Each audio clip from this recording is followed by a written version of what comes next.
وہ درخت جس کو اللہ سبحانہ و تعالیٰ نے نہ جنت کے لیے پیدا فرمایا نہ جہنم کے لیے پیدا فرمایا، اور وہ درخت اللہ سبحانہ و تعالیٰ کے لیے نمازیں پڑھتا ہے. وہ درخت اللہ سبحانہ و تعالیٰ کے لیے نمازیں پڑھتا ہے. اتنا ہی نہیں بلکہ ہر چیز جس کو ہم دیکھ سکتے ہیں جو ویزیبل ہے وہ ہر چیز کا ایک شیڈو ہوتا ہے، سایہ ہوتا ہے. یہ درخت ہے، اس کا بھی سایہ ہے. یہ مسجد ہے، اس کا بھی سایہ ہوتا ہے. بلکہ ہر چیز جسے ہم دیکھ سکتے ہیں اس کا سایہ ہوتا ہے، شیڈو ہوتا ہے. اللہ سبحانہ و تعالیٰ نے فرمایا اولم یروا الی ما خلق اللہ من شیء یتفیأ ظلالہ عن الیمین والشمال سجدا للہ، کہ جتنی بھی چیزیں ہیں جس کا سایہ ہوتا ہے اور سورج نکلنے کے اعتبار سے کبھی سایہ دائیں اور کبھی بائیں ہوتا ہے.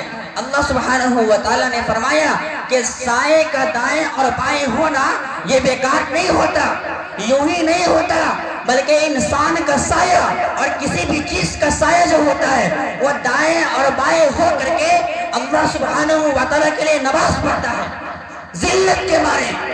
سجدا للہ وہم داخلون، اللہ کے لیے نماز پڑھتا ہے. انسان کا سایہ اللہ کے لیے نماز پڑھتا ہے. لیکن جس انسان کو اللہ سبحانہ و تعالیٰ نے پیدا ہی نماز پڑھنے کے لیے کیا، پیدا ہی اپنی عبادت کرنے کے لیے کیا، وہ انسان اللہ سبحانہ و تعالیٰ کی عبادت سے، اللہ سبحانہ و تعالیٰ کی پرستش سے اتنا ہی دور ہے. اور یہ چیزیں صرف نمازیں نہیں پڑھتی، اور اس طرح نماز نہیں پڑھی جس طرح ہم پڑھتے ہیں. جو میں سر و سجود ہوا تو زمین سے آنے لگی صدا، تیرا دل تو ہے سرم آشنا، تجھے کیا ملے گا نماز میں. ہم رب کے سامنے جھکے ضرور ہوتے ہیں لیکن ہمارا ذہن و دماغ کہیں اور ہوتا ہے.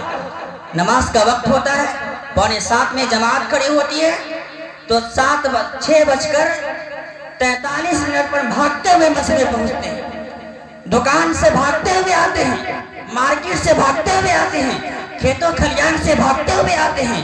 ظاہر سی بات ہے جسم کو لے کے ہم مسجد تو پہنچ جاتے ہیں لیکن ہمارا ذہن و دماغ ابھی دکان ہی میں رہ جاتا ہے، کھیتوں کھلیان میں ہی رہ جاتا ہے.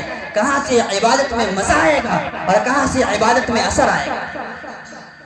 اور یہ چیزیں نمازیں ہی نہیں پڑھتی بلکہ اللہ سبحانہ و تعالیٰ سے ڈر کر کے عبادت کرتی ہیں. یخافون ربهم من فوقهم ویفعلون ما یؤمرون، اپنے اوپر والے رب سے ڈرتے ہوئے اللہ سبحانہ و تعالیٰ کے سامنے جھک کر کے سجدہ کرتا ہے. اور یہ چیزیں صرف نمازی نہیں پڑھتی بلکہ اللہ سبحانہ و تعالیٰ کی تسبیح، اللہ سبحانہ و تعالیٰ کی تقدیس اور اللہ سبحانہ و تعالیٰ کی پاکی بیان کرتی ہے. وَإِن مِّن شَيْءٍ إِلَّا يُسَبِّحُ بِحَمْدِهِ، جتنی بھی چیزیں ہیں زمین و آسمان کے اندر، جتنی بھی چیزیں ہیں وہ تمام کی تمام چیزیں اللہ سبحانہ و تعالیٰ کی پاکی بیان کرتی ہیں. پاکی کا مطلب ہوتا ہے اے اللہ تو پاک ہے، تیری ذات پاک ہے، تیری ذات میں کوئی عیب نہیں، کوئی نقص نہیں. اے اللہ تو کمال ہے، تیری ذات با کمال ہے، تیری ذات کے آگے، تیری کمال کے آگے کسی کا کمال نہیں. یہ ہوتا ہے پاکی کا مطلب. وَبِحَمْدِهِ، اور تمام چیزیں اللہ سبحانہ و تعالیٰ کی تحمید، اللہ سبحانہ و تعالیٰ کی تعریف کرتی ہیں. اتنا ہی نہیں، یہ چیزیں جب بارش کا موسم ہوتا ہے بدلی چھا جاتی ہے، دیکھتے ہیں جب بارش کا موسم ہوتا ہے بجلی کڑکنے لگتی ہے. اللہ سبحانہ و تعالیٰ نے فرمایا وَيُسَبِّحُ الرَّعْدُ بِحَمْدِهِ، بجلی اپنی کڑک کے ساتھ اللہ سبحانہ و تعالیٰ کی پاکی بیان کرتی ہے. بجلی اپنی کڑک کے ساتھ، جو بارش کے موسم میں بادل چھا جاتا ہے، بدلی چھا جاتی ہے، اور جب بجلی کڑکتی رہتی ہے وہ بجلی کی کڑک اپنی کڑک کے ساتھ اللہ سبحانہ و تعالیٰ کی تسبیح، اللہ سبحانہ و تعالیٰ کی تقدیس اور اللہ سبحانہ و تعالیٰ کی تعریف کرتی ہے. اتنا ہی نہیں، حضرت عبداللہ بن مسعود کہتے ہیں کُنَّا نَسْمَعُ تَسْبِيحَ الطَّعَامِ وَهُوَ يُؤْكَلُ، کہ کھانا انسان کھاتا تھا، جس کھانے کو ہم کھاتے ہیں، جس دودھ کو ہم پیتے ہیں، جس چاول کو ہم کھاتے ہیں، وہ کھانا انسان کھاتا تھا اور کھانا تسبیح بیان کرتا تھا اللہ سبحانہ و تعالیٰ کی. جس کھانے کو ہم کھاتے ہیں وہ کھانا اللہ سبحانہ و تعالیٰ کی تسبیح بیان کرتا ہے، لیکن جس کھانے کو انسان جو کھا رہا ہے وہ اللہ سبحانہ و تعالیٰ کی تسبیح، اللہ سبحانہ و تعالیٰ کی تقدیس، اللہ سبحانہ و تعالیٰ کی پاکی بیان کرنے سے کوس دور ہے۔ اور بعض علماء نے کہا کہ کھانا اللہ سبحانہ و تعالیٰ کی پاکی بیان کرتا اس وقت جب متقی کے پیٹ میں جاتا ہے۔ جب کوئی متقی، جب کوئی نمازی، جب کوئی اللہ سے ڈرنے والا، جب کوئی اللہ کی توحید کو اپنانے والے، اللہ کی توحید کو اپنانے والا ایک لقمے کو کھاتا ہے، چاول کو کھاتا ہے، روٹی کو کھاتا ہے، تو وہ چاول، وہ دانہ اللہ سبحانہ و تعالیٰ کی تسبیح بیان کرتا ہے کہ اللہ تو کمال ہے، تیری ذات با کمال ہے، یا اللہ تیری لاکھ لاکھ تعریف ہے کہ تو نے مجھے ایک متقی کا لقمہ بنا دیا۔ اور جب وہی چاول، وہی روٹی، وہی دانہ کسی فاسق و فاجر کے پیٹ پہ جاتا ہے، کسی شرابی کے پیٹ میں جاتا ہے، کسی جواری کے پیٹ میں جاتا ہے، کسی سود خور کے پیٹ میں جاتا ہے، کسی حرام خور کے پیٹ میں جاتا ہے، تو وہ کھانا کہتا ہے اے اللہ تو پاک ہے، تیری ذات با کمال ہے، تو کمال ہے، تیری ذات میں کوئی نقص نہیں، کوئی کمی نہیں۔ اے اللہ شاید میرے ہی اندر کوئی کمی نہیں ہوگی کہ تو نے مجھے ایک فاسق و فاجر، ایک بے نمازی، ایک شرابی کا لقمہ بنا دیا۔ یہ تھی اللہ سبحانہ و تعالیٰ کے متعلق چند باتیں جو قرآن کریم اور چند احادیثوں کی روشنی میں آپ کے سامنے باتیں رکھی گئی۔ ان چیزوں کو نبی کرم صلی اللہ علیہ وسلم سے بھی کم پیار نہ تھا، کم محبت نہ تھی۔ نبی اکرم صلی اللہ علیہ وسلم نے فرمایا انی لأعرف حجرا بمکہ کان یسلم علی قبل البعثہ۔ نبی اکرم صلی اللہ علیہ وسلم نے فرمایا مکہ کے اندر میں ایک پتھر کو جانتا ہوں جو مجھ پر میرے نبی بنائے جانے سے پہلے مجھ پر سلام بھیجا کرتا تھا۔ کان یسلم علی قبل البعثہ، جس پتھر کو میں جانتا ہوں مکہ کے اندر، وہ پتھر مجھے میرے نبی بنائے جانے سے پہلے مجھ پر سلام بھیجا کرتا تھا۔ ایک پتھر جس کے پاس دل نہیں ہوتا، جس کے پاس دماغ نہیں ہوتا، جس کے پاس احساس نہیں ہوتا، وہ پتھر نبی بنائے جانے سے پہلے اللہ کے نبی علیہ السلام پر سلام بھیجا کرتا تھا۔ اس پتھر کو یہ احساس تھا کہ یہ شخص آگے چل کر نبی بننے والا ہے، چنانچہ وہ نبی اکرم صلی اللہ علیہ وسلم کے اوپر سلام بھیجا کرتا تھا، درود بھیجا کرتا تھا۔ اور جب اللہ کے نبی صلی اللہ علیہ وسلم نبی بنا دیے گئے، رسول بنا دیے گئے، نبوت سے سرفراز کر دیے گئے، اور آپ نے اپنی امت کو درود پڑھنے کا حکم دیا، ہم میں سے کتنے ایسے لوگ ہیں جو صبح سے لے کر کے شام تک نبی اکرم صلی اللہ علیہ وسلم پر درود بھیجتے ہیں، درود پیش کرتے ہیں؟ کیا وہ پتھر ہم سے بہتر نہیں؟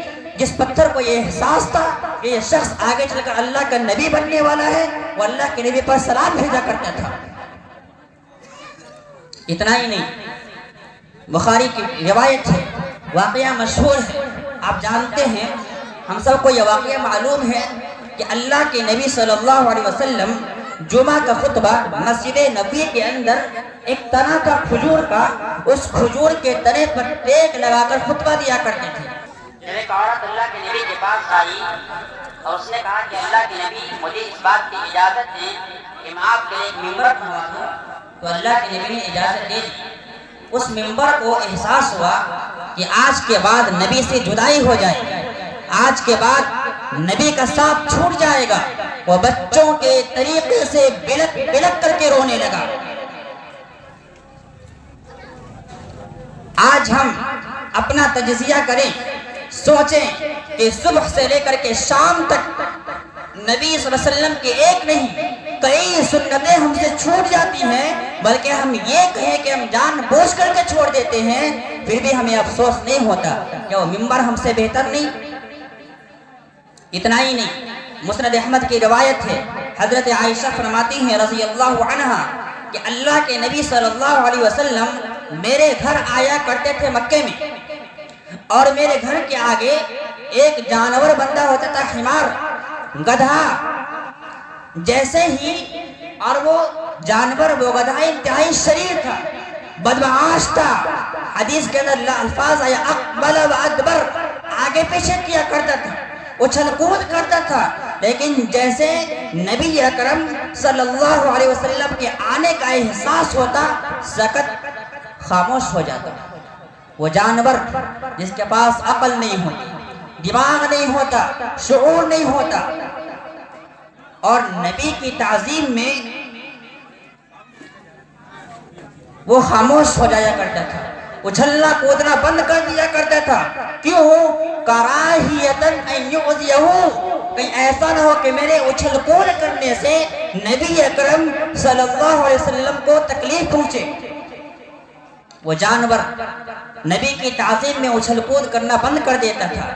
آج ہمارے پاس نبی کی حدیث آتی ہے، حدیث صحیح ہوتی ہے، بخاری مسلم کی حدیث ہوتی ہے، لیکن پھر بھی چونکہ ہمارے عقل کے مخالف ہوتی ہے وہ حدیث، تو ہم اس حدیث کو ماننے سے انکار کر دیتے ہیں، یہ کہہ کر کہ اس کو فلاں امام نے نہیں مانا ہے، یہ کہہ کر اس کو فلاں محدث نے ضعیف قرار دیا ہے، جبکہ وہ حدیث صحیح بخاری کی ہوتی ہے، صحیح مسلم کی ہوتی ہے، لیکن ہمارے مخالف کی، چونکہ ہمارے عقل کے مخالف ہوتی ہے وہ حدیث، ہمارے مسلک اور ہمارے منہج کے مخالف ہوتی ہے وہ حدیث، اس کو ہم اپنانے سے انکار کر دیتے ہیں۔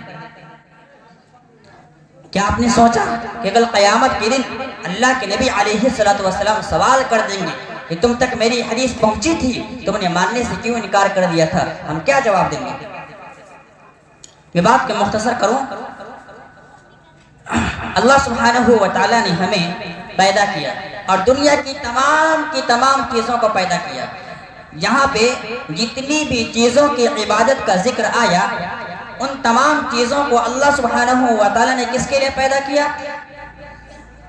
یقیناً ہمارا جواب ہوگا ہم انسانوں کے لیے۔ اللہ سبحانہ و تعالیٰ نے فرمایا هو الذی خلق لکم ما فی الارض جمیعا، زمین و آسمان کے اندر جتنی بھی چیزیں ہیں ان تمام چیزوں کو اللہ سبحانہ و تعالیٰ نے ہمارے لیے پیدا کیا ہے، یعنی دنیا کی جتنی بھی چیزیں ہیں ان تمام چیزوں کو ہمارا نوکر بنایا، اور اللہ سبحانہ و تعالیٰ نے ہم انسان اور جنات کو اپنا نوکر بنایا۔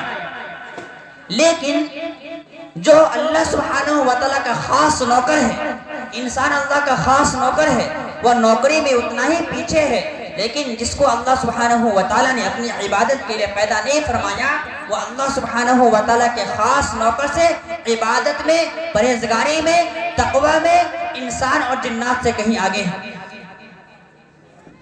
سوچنے کا مقام ہے۔ اللہ سبحانہ و تعالیٰ نے فرمایا وَلَقَدْ كَرَّمْنَا بَنِي آدَمَ وَحَمَلْنَاهُمْ فِي الْبَرِّ وَالْبَحْرِ وَرَزَقْنَاهُمْ مِنَ الطَّيِّبَاتِ وَفَضَّلْنَاهُمْ عَلَى كَثِيرٍ مِّمَّنْ خَلَقْنَا تَفْضِيلًا۔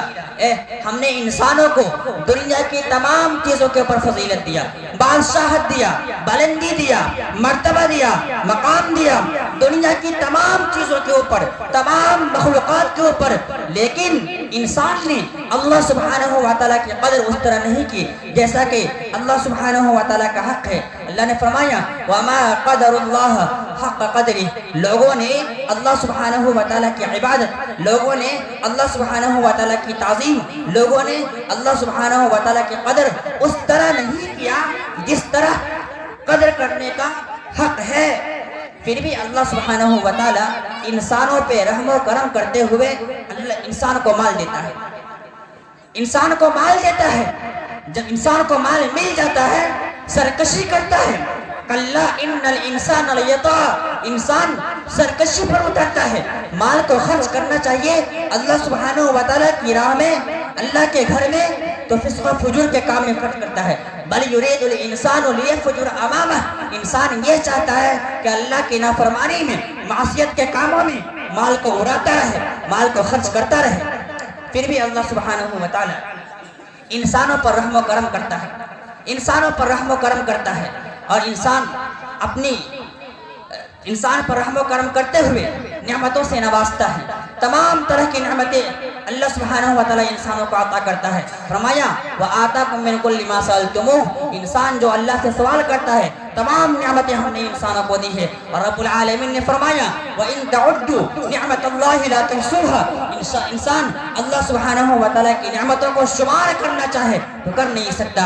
انسان اپنے جسم کے اندر غور کر لے، ایک آنکھ اللہ سبحانہ و تعالیٰ کی اتنی عظیم نعمت ہے، اس آنکھ کے اوپر غور کر لے تو اللہ سبحانہ و تعالیٰ کی تعریف اور اللہ سبحانہ و تعالیٰ کی عظمت کا اعتراف کرنے پر وہ مجبور ہو جائے۔ اللہ نے فرمایا وَفِي أَنفُسِكُمْ أَفَلَا تُبْصِرُونَ کہ اے انسانوں، ہم نے تمہارے جسم میں، خود تمہاری ذات میں اتنی نشانیاں رکھی ہیں، اتنی نعمتیں دی ہیں، اگر تم غور کر لو تو اللہ سبحانہ و تعالیٰ کی توحید، اللہ کی ربوبیت، اللہ کی الوہیت کو قبول کرنے پہ تم مجبور ہو جاؤ۔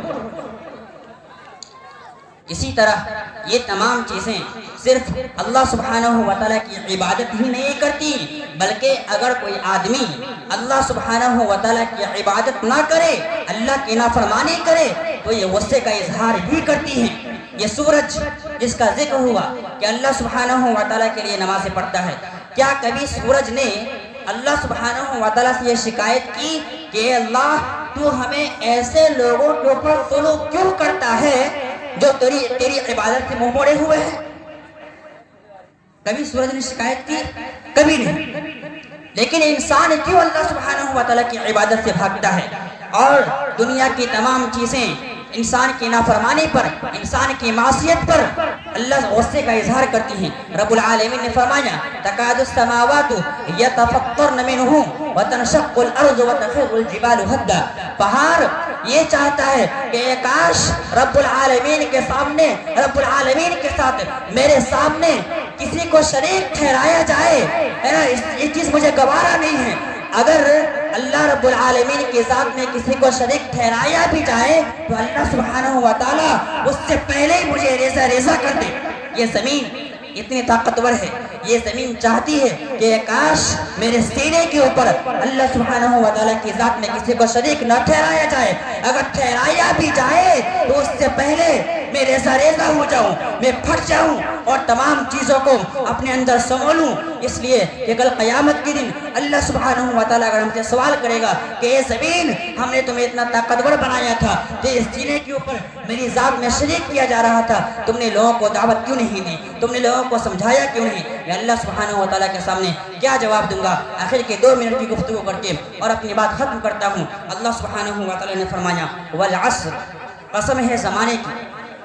اللہ سبحانہ و تعالیٰ نے زمانے کی قسم کھائی، فرمایا اے انسان تم چاند کیا پوری دنیا کو فتح کر لو، تکبر کا جھنڈا پہاڑوں پہ گاڑ دو، لیکن یاد رکھو انسان گھاٹے میں ہے، انسان خسارے میں ہے، دنیا کے اندر ہو یا آخرت کے اندر ہو، انسان نقصان میں ہے اس وقت تک جب تک انسان اللہ سبحانہ و تعالیٰ کی توحید کا، اللہ سبحانہ و تعالیٰ کی الوہیت کا، اللہ سبحانہ و تعالیٰ کی ربوبیت کا اعتراف نہ کر لے، اللہ سبحانہ و تعالیٰ کے دین کو لوگوں تک نہ پہنچائے اور اللہ سبحانہ و تعالیٰ کی عبادت نہ کرے۔ یہ چند باتیں تھیں اللہ سبحانہ و تعالیٰ کی عظمت اور نبی پاک علیہ السلام کی عظمت کے تعلق سے۔ ایک بات اور کہہ دوں، علامہ البانی رحمۃ اللہ علیہ فرماتے ہیں کہ جس شخص کے پاس نبی کی حدیث پہنچ جائے، کہنے والا کوئی بھی ہو، کوئی شخص بھی ہو، چھوٹا ہو بڑا ہو، عالم ہو جاہل ہو، اور اس حدیث کی سند صحیح ہو، تمام رجال ثقات ہوں، تمام سندیں صحیح ہوں، بخاری مسلم آج کے دور میں کہہ سکتے ہیں بخاری مسلم کی روایت ہو، اور آدمی اگر اس حدیث کو ماننے سے انکار کر دے، علامہ البانی رحمۃ اللہ علیہ فرماتے ہیں اگر کسی کے سامنے نبی کی صحیح حدیث پہنچ جائے اور وہ آدمی نبی کی حدیث کو نہیں مانتا ہے تو گویا اس نے اس شخص کی بات کو، کہنے والے کی بات کو نہیں ٹھکرایا ہے بلکہ اس نے نبی کو ٹھکرا دیا ہے۔ اس لیے کہ نبی کی بات یہ وحی ہوتی ہے، اور وحی یہ اللہ سبحانہ و تعالیٰ کا کلام ہوتا ہے جو جبریل امین کے ذریعے نبی تک پہنچایا کرتے تھے، اور وحی کا سلسلہ نبی اکرم صلی اللہ علیہ وسلم کے ساتھ ہی ختم ہو گیا۔ اللہ سبحانہ و تعالیٰ سے دعا ہے کہ اللہ سبحانہ و تعالیٰ جتنی باتیں کہی گئی ہیں ان تمام باتوں پر ہم تمام اہل اسٹیج کو بالخصوص اور تمام سامعین و سامعات کو بالعموم عمل کرنے کی توفیق عطا فرمائیں، آمین۔ اقول قولی هذا واستغفر الله لي ولكم ولسائر المسلمين من كل ذنب فاستغفروه انه هو الغفور الرحيم، والسلام عليكم ورحمة الله وبركاته۔